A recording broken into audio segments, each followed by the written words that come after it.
After an absolutely tragic and horrific crash involving a JejuAir Boeing 737, emergency safety inspections will be taken out within South Korea. This will include comprehensive inspections. As the acting president announced and the transport ministry of the country was informed, they're not taking this decision lightly and are seeking to investigate the major incident.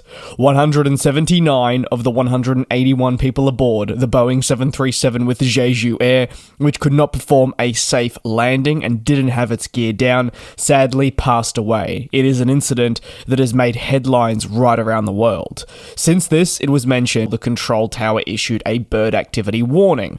The pilot then noted that air traffic control of a go-around, according to the director of the aviation safety policy within the country. Interestingly though, there are very much conflicting reporting on this matter at the moment, and investigations need to be fully taken out to really get to the bottom of the entire proceedings. Now, South Korea's fleet of Boeing 737s is set to be inspected as part of the country's effort to ensure that all the safety of planes are of the highest standard, something they already try and do, but now more so. Ultimately, the 737 is a pretty massive part of South Korea's aviation industry, with many airlines operating aircraft, from JejuAir to Korean Air, JejuAir among others, such as T-Way, EasterJet, and Air Incheon.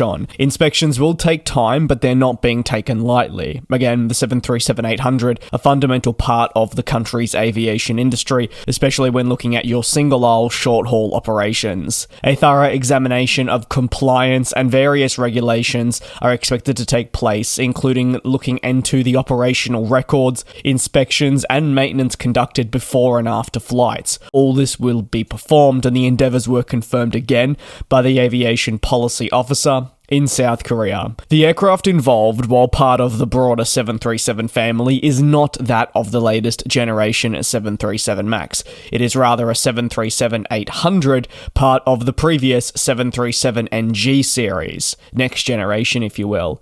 South Korea has clarified that this is typically a very much reliable aircraft type. It's seen in over 100 countries, with hundreds of airlines committing to the plane. It's flown for a long time. Footage of the JejuAir 737 moments before impact is utterly tragic, but does show us that the landing gear was not down at the time of the attempted touchdown. Analysts argue that understanding the reasoning behind all this is going to be necessary to getting to the bottom of what took place, even so analysing the last 5 minutes of the flight. And investigations are ongoing. As I'm sure you can imagine, this is still a very raw incident, and it's hard to come to conclusions just days after impact, when you're still processing the victims and more. JejuAir, however, interestingly, has publicly denied mechanical faults or inadequate safety preparations caused the crash. These comments are coming from the head of management at their support office. They said that no compromise has ever been made regarding the high maintenance of their aircraft, and they typically have a fantastic safety record.